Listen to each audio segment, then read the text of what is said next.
Welcome. Hi, everyone. My name is Rhyen Staley, and I'm a researcher for Parents Defending Education. And I'm very excited for our guest today. John Seiler is a senior fellow and director of higher education policy at the Manhattan Institute. John, thanks for joining me.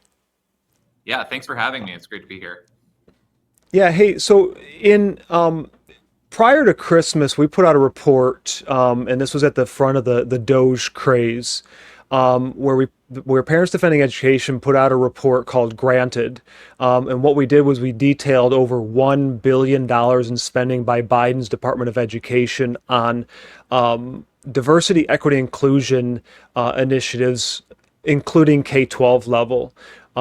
These were grants that were handed out to higher education institutions, nonprofits, and the focus was implementing diversity, equity, inclusion, or DEI into the classrooms. I guess my first question to you is why should this be alarming for parents that this DEI is being pushed into higher ed and then obviously trickling down into K-12? Yeah, well, that's a great question. Over the last couple of years, I have spent a lot of my time as a researcher and really an investigative journalist looking into how these practices actually work behind the scenes. So, like Parents Defending Education, I write reports and I do FOIA requests, public information requests to look at not only what is going on when a university says we're going to adopt a racial equity plan or we're going to adopt a diversity, equity, and inclusion plan, but what that actually looks like when departments are hiring new faculty or creating new course requirements or having these internal debates about what needs to be taught and what kind of research needs to be conducted and prioritized. And what I've found is that what's happening in higher education right now and what has been happening for the last 4 years, and really, if you want to get even more detailed about it, the last 15 to 20 years, is that universities have, in many ways, reconceived their basic mission. So the purpose of higher education really ultimately needs to be, or has long been conceived to be, the pursuit of truth and the transmission of that truth. So that's the teaching mission of a university. Universities are engaged in research and are the engine of new discovering new knowledge. And that's just incredibly important for an open society like ours. They also have a teaching mission to transmit that knowledge and hand it down to students. And when, of course, your audience thinks about universities, they're probably thinking about that teaching mission, which is so core to just what we think of when we think really of the American dream. And so in the past, it's been about the pursuit of truth, the transmission of knowledge. But since the advent of diversity, equity, and inclusion, the diversity, equity, and inclusion movement, what we've seen is that universities have not just quietly, but actually very openly declared that their mission is something else. Their mission is to pursue really a particular kind of social agenda. And they say this, they've said this very clearly. Universities, university professors, professional societies have said that the most important thing in particular disciplines or in higher education is not simply to pursue the truth and transmit it. It's to advance a particular vision of social justice. And that distorts virtually everything. It distorts hiring, it distorts teaching, it distorts, the argument that I've made and the investigations that I've done show that really this reconception is just a massive problem for anybody who has that more traditional, that more kind of implicit basic understanding of what higher education should be. And that, of course, trickles down to schools, because schools in the United States, schools really just in the late 20th and 21st century have largely been responsive to what universities prioritize. So if universities prioritize academic excellence, schools are going to prioritize that because most parents still think of school as a preparation for college. And now that universities are prioritizing the pursuit of social justice, that changes what, the way that schools think they need to prepare their students. And that has big ramifications. That's a great point, John. We had put together a report last fall called "Corrupted," which focused on the schools of or the colleges of education, rather. And that was the number one thing I took away from my research. In that was that the priority was actually social justice, training teachers not to be like as you mentioned, excellent educators, but social justice activists.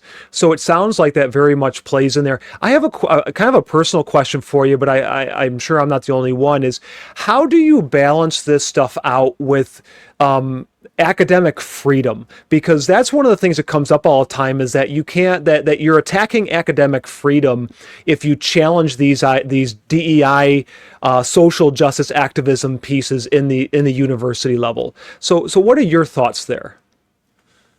Yeah. And so the first thing I would say is that precisely because I'm really, really committed to that vision for the university that I laid out in my earlier answer, I think academic freedom is, a fundamental safeguard for what the universities are supposed to be doing. Universities are supposed to be a place where you can pursue pursue knowledge, pursue lines of inquiry and thought, wherever the research, the logic, the arguments will take you, without the threat of coercion, without somebody saying that no, you are not allowed to say this, or no, we have a kind of political or short-term demographic agenda that we need to be more focused on, and for that reason, we need to pull back on pursuing certain lines of thought or pursuing certain ideas. That is a violation of academic freedom. And I would say that, to the extent that that is a violation of academic freedom, and to the extent that that means it's more difficult to pursue truth because people can't openly state what they're thinking, that's a problem. And that problem, I think, today, most definitely has been kind of established and perpetuated by this reconception of what the university is for. So the first thing I would say is that the threat to academic freedom, anyone can threaten academic freedom. Anyone can. This is not something that is exclusive to advocates of DEI. It is certainly possible for somebody to come, for somebody who's trying to address these problems, trying to address the problem of indoctrination, to come in and say, you are no longer allowed to teach X, Y, or Z. And that would raise serious issues regarding pertaining to academic freedom, and we should take that seriously, because we want universities to be that place where people are not afraid to openly state what's on their mind and to actually have these fundamental clashes of ideas. What I would say is that what's happened in the universities right now is not really that a lot of people have just sort of organically decided that they see things from a particular perspective, and organically decided that they want to establish social justice priorities. The broad issues that I've brought up and that my investigative reporting covers, those are not just the result of universities making uncoerced decisions. That's the result of intentional policies that universities have enacted. So let me give you an example. Right now, it's still very common for universities across the country, when they are hiring professors, to require professors to write a diversity statement. That is not, they often say, this is not really a statement about your personal identity. Rather, this is a statement about what you have done in the past and what you want to do in the future to advance. Sometimes it's diversity, equity, and inclusion. Sometimes they change the name. They say inclusive excellence. Sometimes they say They use even more kind of ideologically charged language. They say like, social justice or anti-oppressive thought. It can be any variety of things. This is a huge problem. You can kind of think about the different implications of that. One is actually a legal implication, which is that if you're a public university, you have certain legal obligations not to engage in what's called viewpoint discrimination, and those obligations come from the First Amendment. But it also, you can imagine, even if it didn't create any free speech issues and academic freedom issues, requiring diversity statements is that requirement is obviously going to have an effect on who is hired as a faculty member, because if you're heavily weighing these diversity statements, which a lot of universities have, this is an important point to make. A lot of universities where I've made FOIA requests to and received back information about how the actual hiring process goes down, they've made it an explicit policy, or at least at times have made it an explicit policy, to weigh these diversity statements as like 30% of a candidate score. That includes people in the sciences. So you have like biologists whose job evaluation depends, in large part, 1/3 of their job evaluation depends on how they say that they're going to contribute to diversity, equity, and inclusion. And you have to think that, well, if you're a classical liberal, if you're a conservative, based on the way universities evaluate these statements, based on just the connotations of the words diversity, equity, and inclusion, those people are going to be disfavored, and you're going to have a more lopsided ideological breakdown within the university because of that explicit policy. But here's the thing. That is an intentional policy that universities carry out. And most of the time, the thing that critics of DEI are pointing out are really not just that people are progressive, rather it's that there are specific policies that universities have that they could remove, that it's perfectly legal to remove, that you can address within higher education. Now, in the K-12 context, I would say that the restrictions on or the kind of legal restrictions on telling schools what they can or they should and should not teach are not as stringent as the ones in higher education. And because of that, I think that and we kind of saw this a couple of years ago, really legislatures and reformers have a little bit more leeway to go in and say, no, we have a positive vision for what education should be. And we're the ones providing the education. We can actually say some things about what should be prioritized, and say some things about how you can't, you can't teach race essentialism. That's perfectly, there are ways to do that violate academic freedom or that violate the First Amendment, but there are ways to do that don't. And I think, we shouldn't be bothered by that. Well, let me add this, John. We put out a report last spring, very much so. I want parents to know that what you just described as university level is also very much in policy at the K-12 level. And we put out a report last spring, just very simply DEI hiring in K-12. And we highlight a number of examples of where if it's not based on race, for example, and there was a district in Washington that explicitly openly on their website said that when they can't hire teachers of minority background, then they are going to prioritize this far left ideology. And we even see this and you talked about evaluations, for example. I see this now with superintendent evaluations. Durant Independent School District in Oklahoma says that they evaluate their school counselors based on their advancement of equity inside the schools. So we see this already in policy at the K-12 too. So are you seeing stuff at the university level that comes into play, like preferences for equity-minded teachers or professors? I mean, are you familiar with entryism? A little bit. I mean, I'm sure you're well versed in this. That they kind of co-opt the system, and then they start to kind of ideologically not only just purge but create these preferences and stuff. So. Right. you know, one of the things. So let's talk about how that impacts the moving on down the line. And let me jump back to our GrantED report, John. Clemson in South Carolina, which obviously is a very red state, they were part of a grant to basically train up equity-minded teachers. So the colleges of ed, and they go in and they train these teachers to do this.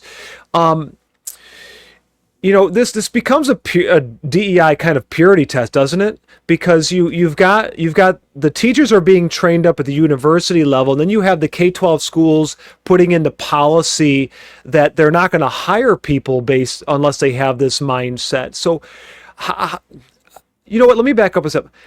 What for parents? Because let's keep in mind that's who we're really kind of talking to here. What would be your advice when they go back and they look at their local districts? Like, how can they combat this or push back against this whole system that's in place? What are little things that maybe they can do in that respect? Yeah. So one thing that's interesting about something that you and I have both referenced, this requirement, these heavy-handed requirements in hiring, and that are applied at universities, that are applied in schools, and that are also applied in kind of the process of teacher training, is that the motivation for them is often not actually necessarily first and foremost ideological. So, like you said, the school district that you referenced, they said when we can't hire teachers of color, we'll opt for hiring people who kind of are fit with the social justice vision. I assume this is a very progressive vision for what a school ought to be. All of these institutions face kind of a dilemma, and have for a long time. They are ideologically committed to changing their demographic makeup to increase the number of people from groups that they deem to be underrepresented minorities. So really, they're talking about increasing people who are the number of people, the number of Black teachers, the number of Hispanic teachers, the number of Black professors, the number of Hispanic professors. And now this is something that's people are often even a little bit confused about. You as a private institution or a public institution can't go out and simply say in a job advertisement, this job is for African Americans and Hispanic applicants only. If you say that, you will be unambiguously violating the Civil Rights Act of 1964, which prohibits discrimination in hiring. That's discrimination in hiring really just across the board. And now there are legal carve-outs that courts have created for this prohibition, and the civil rights law is really weird because on one hand you're prohibited from hiring on the basis of race, but also if you don't appear to be hiring enough minorities, then that can also create legal scrutiny on the basis of disparate impact. So you don't have if everyone is of a particular race, that can create kind of legal scrutiny that courts take very seriously. So there's all this pressure on these institutions to increase their to increase the raw numbers basically, but they can't do it explicitly. So what do? A lot of institutions have openly said, look, what we're going to do is that in order to increase the diversity of our applicant pool, in order to increase the diversity of our finalists, we wager that if we require people to write about their commitment to diversity, their commitment to social justice, that will essentially serve as a kind of proxy. I don't know as much about the K-12 level, but there are some really shocking statistics on the university level. I wrote recently for City Journal about how the University of Michigan had one such program for hiring professors where they said, we're going to heavily weigh faculty commitment to DEI. And they said, in a grant proposal that I acquired, they said 93% of the faculty that were deemed to have a strong commitment to DEI were also from so-called minoritized backgrounds. So this is almost a perfect, this is almost just a perfect proxy for race. Now, that creates real legal questions. The thing I would tell the parents first and foremost is that when institutions are making distinctions based on race, when they are separating students out into affinity groups based on race or protected category, when they appear to be hiring on the basis of race, which sometimes they do that openly, as you've pointed out, and as certainly happens in at the university level, even though it's pretty much blatantly illegal. When they're doing that, even prior to the Trump administration returning, general counsel's offices, school lawyers, they'll say, oh, you know what, this actually could raise serious legal questions. And so pointing out that those policies are, at least on their face, they appear to be discriminatory, that's a powerful tool. And now with the increased commitment from the new administration to actually take civil rights law seriously and recognize that hiring on the basis of race, hiring teachers on the basis of race is not legal, pretty much everyone is a little bit more risk averse in that regard. Yeah. And I think that's an opportunity for parents. If you find a program like that, point it out, raise the issue. If a school's not responsive, a journalist might be, and a journalist will certainly raise the attention. If a journalist writes about this, it'll certainly raise the stakes for schools and kind of provoke some well-needed accountability. Yeah. And, John, the recent NAEP scores, test scores came out nationally, and it showed that roughly somewhere in the 70% range of our students across the country cannot read or do math at a proficiency level. We know from our own polling here at PDE that, a large, like well over 70, 80% of parents don't want this type of stuff in their school districts.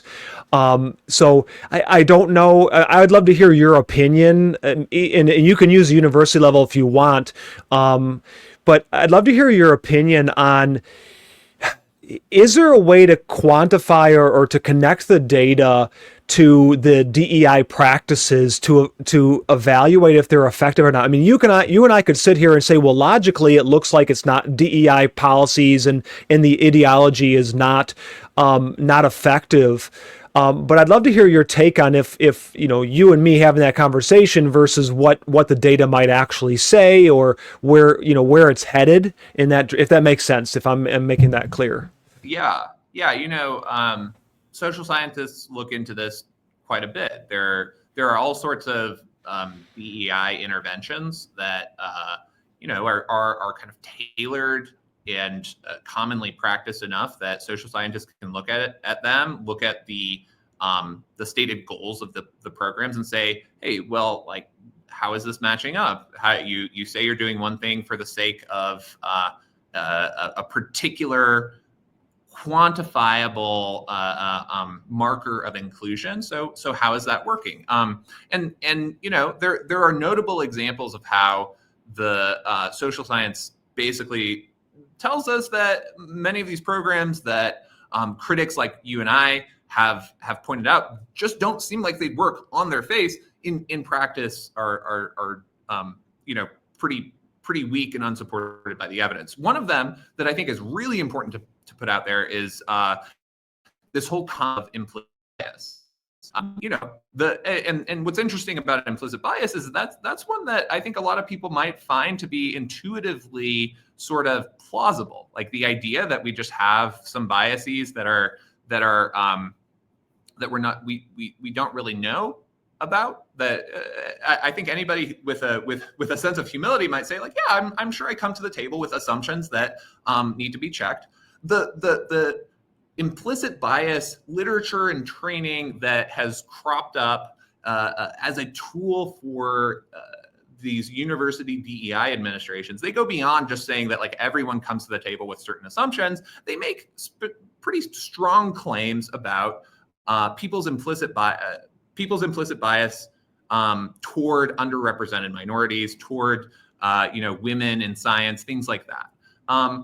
The social science literature on implicit bias is basically all widely acknowledged now to be really, really lousy. This is just bad research. A lot of people point to, and to this day, a lot of universities point to something called the implicit association test as like an example of how you can go and test your own implicit bias. The person who created the implicit association test has basically disowned the way that it's being used throughout higher education now, because the social science just hasn't held up. And this feeds into a larger issue with the way that social science research has been done. And as an aside, I think that the fact that there's so much lousy research out there supporting these DEI efforts, there's kind of a plausible explanation for that, which is that when universities put a lot of funds into a particular kind of research in a way that's a little bit tendentious, in a way that kind of suggests they want a certain outcome, they want to find that there's bias there so they can elicit more policies, or at least certain university administrators are really, really invested in determining that there's a ton of implicit bias so that they can hire more of their diversity officers. It's not that surprising that would happen. So that there are a lot of examples like that. I think when you ask about look, these test scores, they've really been they've really shown that whatever schools in the United States are doing, it's not working very well. I would say, I'm not sure if there's that much research on this, but if you look at what schools and university admissions offices and university departments are doing in the name of equity, it should be absolutely no surprise that that they're all by the traditional standards of excellence that are measurable on say a math test or an English test. It should be no surprise that those are diminishing, because what are these institutions actually doing? They're basically, many of them have just attempted to redefine merit or move away from those traditional markers of merit. So at the university level, they've many universities did away with the SAT. They did away with the GRE for graduate admissions. They did away, or they heavily prioritized DEI when hiring faculty, which has nothing to do with a faculty member's ability to do good basic science or good, to perform well in whatever discipline they happen to be in. And I think that, you would know better than me, but when I look at K-12, I see that all over the place, a redefining of merit. And then who should be surprised that if we're not emphasizing math and reading, that math and reading scores have gone down precipitously. In fact, I want to transition to something else, but I wanted to bring up that I actually wrote an op-ed last week on how the left is going to redefine merit. So I'm so glad you brought that up, because it kind of, for me personally, it's like, okay, I'm not the only one seeing it this way. But like with all the things we've talked about, including things like implicit bias, they already are kind of seeded the ground for making these hiring practices and all this DEI stuff we've been talking about thus far as a new meritocratic type of thing within the K-12 space, especially university space. So I'm glad you brought that up. But let me transition to something else that kind of flows with this. By the way, the implicit bias thing, to sum up that last piece, is very much in K-12. It's all over the place. So just so parents know that. That's something else you could check your school for, is if they're pushing that stuff and so forth. But I want to jump to something else from the GrantED report, just to give another example of things and get your take on it, because I know you've done some work with social emotional learning. So the University of Missouri St. Louis got a $300,000 grant from the government, from the Biden administration's Department of Ed, and it was for school counselors. And what they were doing was injecting, I got to read this here, trauma-informed, anti-racist social emotional learning. And it sounds really nice, and it's, and so forth, but what does that mean to you in practice? Like, what does that look like to you in practice and so forth? Yeah, and it really is worth emphasizing that usually these terms, if you just dropped them in 2011 before there was kind of a really concerted movement pushing a particular interpretation of the terms, I think a lot of people would look at you as kind of crazy for raising any issue. Being trauma informed as a counselor, I mean, like, shouldn't all counselors have an understanding of trauma? This is a real thing, Anti-racism, it sounds like being not racist. It really is, I think, for a lot of people still kind of weird that people would raise an issue about the term. Social emotional learning, yeah, that most of all, like, just sounds like something that's good. So I think it is worth mentioning, like, yeah, all of that on paper, that sounds great, but in practice, what does that actually look like? I think anyone listening to a Parents Defending Education podcast will probably have a decent idea that these things kind of entail certain connotations that are used not to just push niceness and generally shared values. These terms have been kind of constructed to push very particular and controversial and extremely progressive interpretations of the world, like anti-racism. In 2020, if you said anti-racism, what you would be implying is the thought of Ibram Kendi, and what that would really be implying is that if you are not an active anti-racist, then you are a racist. To be an active anti-racist would be to say that any disparity at all is just per se racism. Any time that there is kind of disparate impact, anytime that a university or a school opts to hire somebody who's white rather than somebody who's black, you're suspect of racism. Kendi's thought basically says, yeah, if you're not actively on board with this kind of really simplistic and really consequential understanding, then you are a racist. That itself is a big problem. And when I hear the title of that grant, that's what I'm thinking about. I'm thinking about this concept of anti-racism, this concept of equity that is basically, equal outcomes through policy. And I think that's the best way to describe what university or school administrators think of the term of equal outcomes through policy. And there are a whole lot of reasons, really bad idea, and that should be shoved down the throats of people. It's something we should debate, but it should absolutely not be shoved down the throats of some people. There's no reason that the federal government should be providing hundreds of thousands of dollars to kind of implicitly or even explicitly support that understanding of how an institution should operate. So, but the most interesting thing is probably the social emotional learning element of the grant. And a few years ago, when I was working for the National Association of Scholars, I wrote a report on social emotional learning.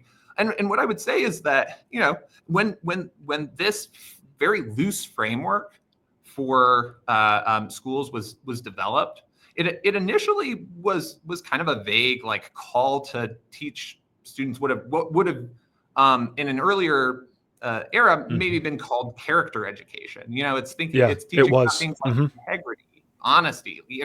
This all sounds like good stuff.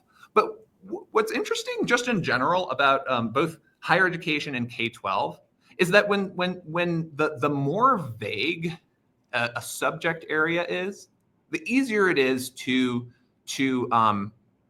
capture. So when we think about math, yeah, there are people out there who want to talk, who want to transform the way math is done and infuse social justice concepts into it. But that's actually one of the easier places where people can push back legitimately, because we know what math is. Math is about numbers and calculations, and there's only so much you can do to infuse social justice into the actual content of math.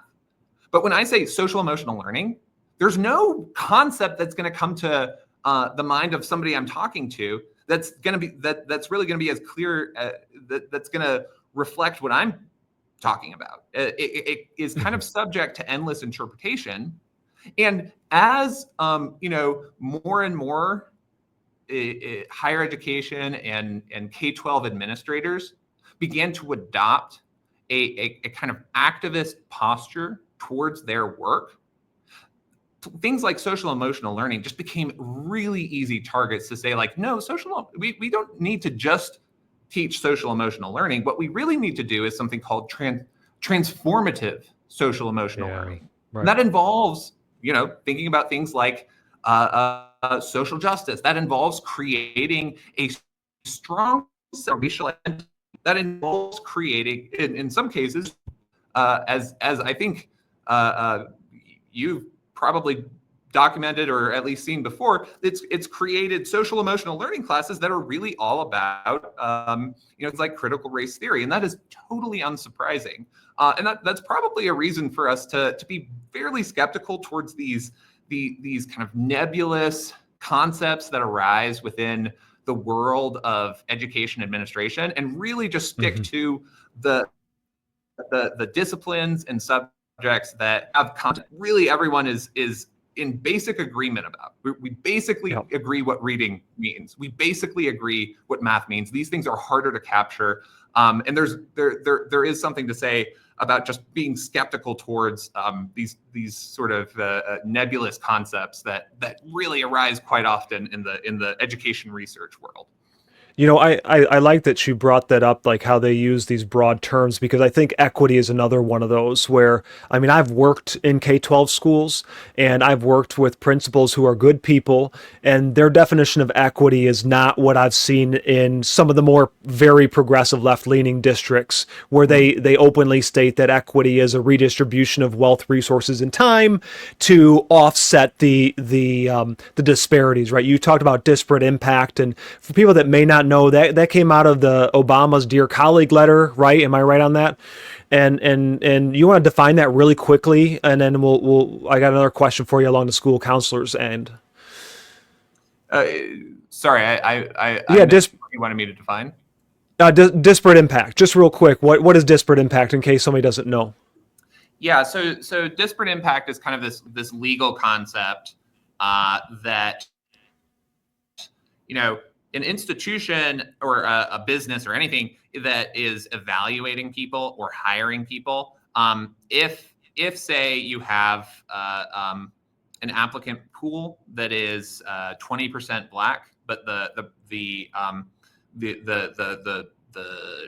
your interview pool doesn't include anyone who is Black, or if you seem to be disproportionately hiring people of a particular race, even if you are using race neutral metrics, even if you are using race neutral ways of evaluating people, you can still be on the hook for discrimination and violating the Civil Rights Act, because your courts have argued that your practices are in effect discriminatory. And so, people often raise the issue of disparate impact when talking about standardized tests. So standardized tests, certain racial groups just do kind of perform disproportionately well, and other racial groups perform disproportionately poorly. And so there's really an argument that these tests in and of themselves are racist, and that would be based on maybe not the legal concept of disparate impact, but certainly the idea that came from that legal concept that kind of any unequal outcome is per se evidence of, or even just per se racism.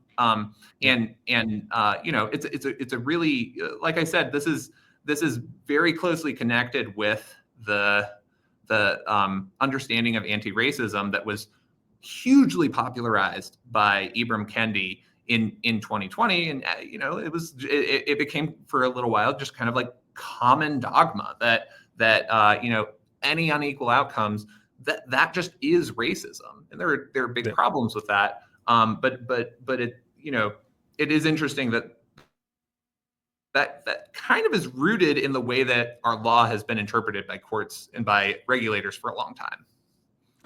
Yeah, and for parents at home, you'll see disparate impact used a lot with school discipline at the K-12 level, where they'll often say, well, too many, let's say, black males are getting suspensions, et cetera, and so that's when you have these other programs pop up, like restorative justice and practices and so forth. But I want to go back to school counselors, because I think one of the things, and John, I'd love your take from the university level, very very quickly here.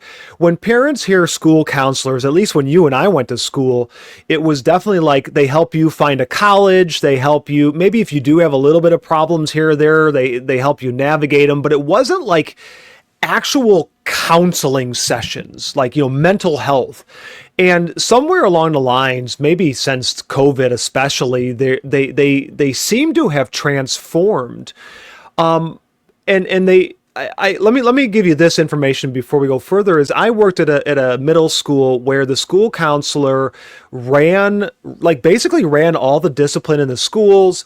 He was in charge of a lot of the training involved with this stuff. And when we did a report on the grant funding from the Department of Ed going to school counseling programs, I also focused on one course. And this one course was filled with the most like anti-racism, racial identity, whiteness, white privilege. I mean, it was just a theme throughout these textbooks. And so let me come back to the question, which is, at what point did school counseling change from just helping you navigate to the next level in your academic pursuits to this actually it's not even focused on that anymore. It feels like school counselors are very much like full out counselors, even though they only take like 30 master's credits and some sort of certification test, and poof, they're in the schools. Yeah, so speaking from a very high level, kind of from my background in higher education, this makes me think about what one eminent 20th century scholar referred to as the triumph of the therapeutic, and I think that to some extent we have reconceived of kind of a lot of basic notions about what it means to be human, and as a result we have much more of a therapeutic understanding of ourselves and how we ought to relate to the world, and that creates an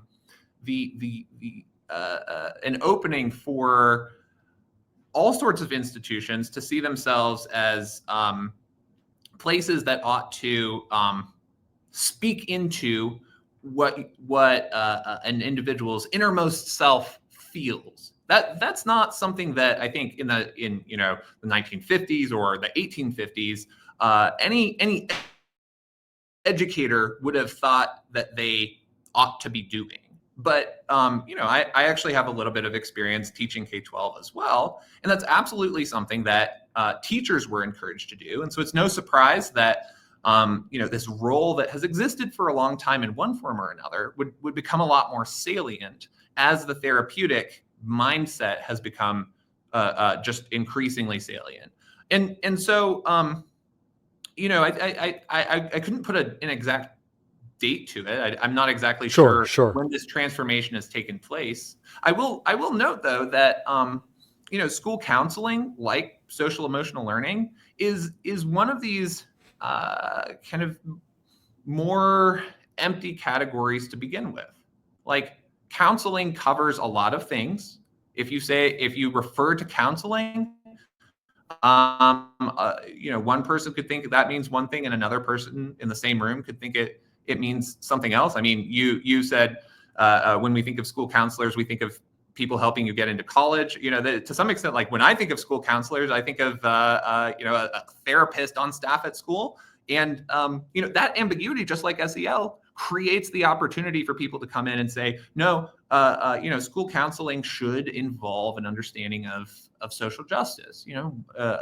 We can't do our job helping people understand who they really are without teaching them about their deep-seated privilege or their deep-seated oppression that is affecting them and making them feel a particular way. It's absolutely ripe for the kind of capture that became so common starting in, say, 2014.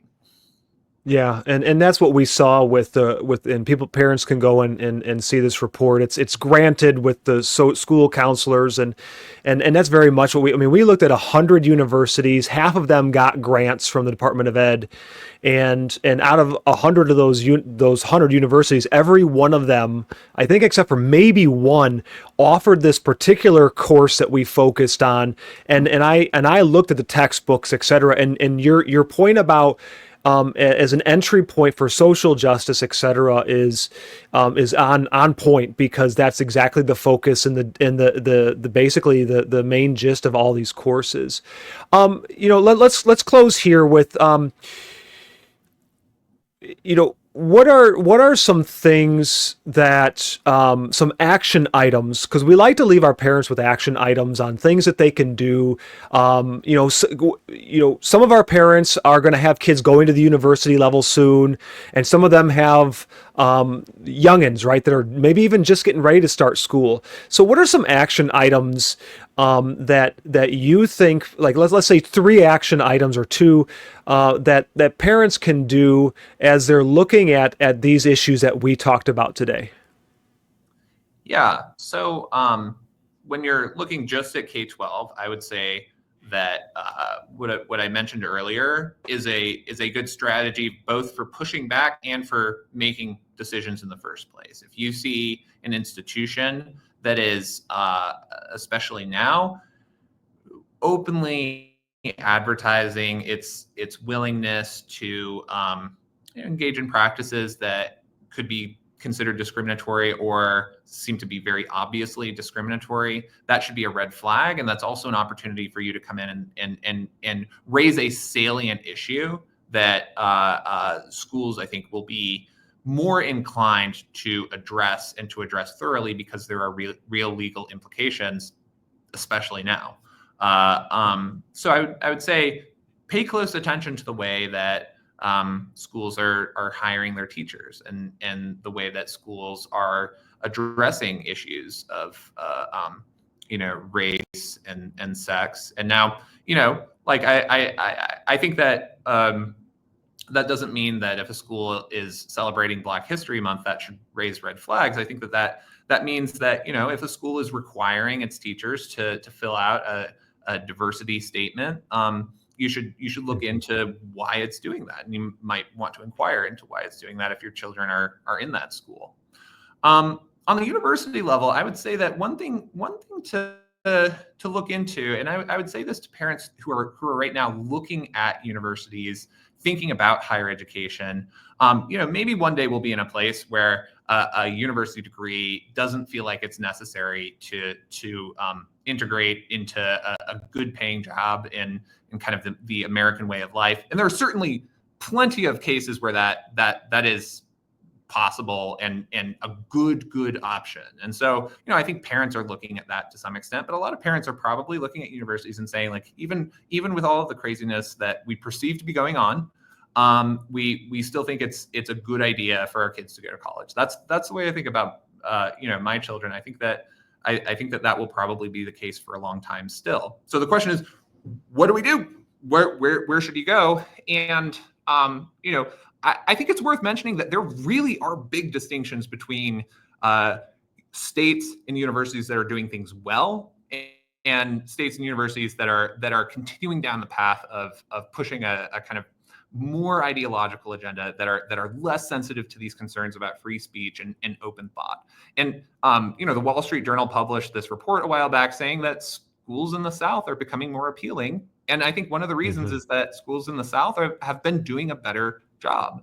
So it's not just Hillsdale. It's not just some of these outstanding schools that have staked their entire identity in pushing back against the dogma of the age. There are places like UNC Chapel Hill where they've created the School of Civic Life and Leadership. There are places like Vanderbilt where the administration is doing some impressive things to say, no, we're actually going to take institutional neutrality seriously. We're actually going to take enforcing protest rules seriously. The University of Florida's Hamilton Center is an absolutely a fantastic school that I would encourage any parent who's considering college for their kids to look at, because this is this is a really exciting place that's governed by a vision that's more in touch with that traditional understanding of higher education as a place devoted to the pursuit of truth and the transmission of that truth to the next generation. So those are my two thoughts. Yeah. I'm really happy Yeah. to share them. Thank you so much for having me on here today. Yeah, John, and I love that last point about parents looking at the universities for who's teaching the truth and so forth, and I think more of those programs are going to grow as parents demand those type of programs. So I think that's something else parents should be looking at too, is make those demands, and the schools will offer them. Hey, where can parents follow up and follow you and follow your work and so forth?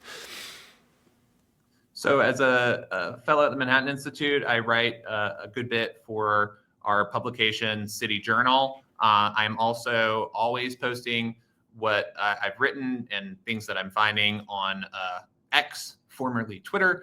And my handle is at John D. Seiler, Sailer. Yeah, there's always exciting stuff. So I'd be very honored to have any of your listeners follow the work that I'm doing. Some really interesting stuff forthcoming. Awesome. That's great to hear. Thank you, John, so much for joining us. And I hope that this conversation for the parents is really helpful today. If you haven't already, please check out Parents Defending Education's investigative report, GrantED, and see if the Biden Department of Education funded far-left DEI programs in your state schools. You can do this at defendinged.org/granted. As always, be aware of what your children are being exposed to and ask questions.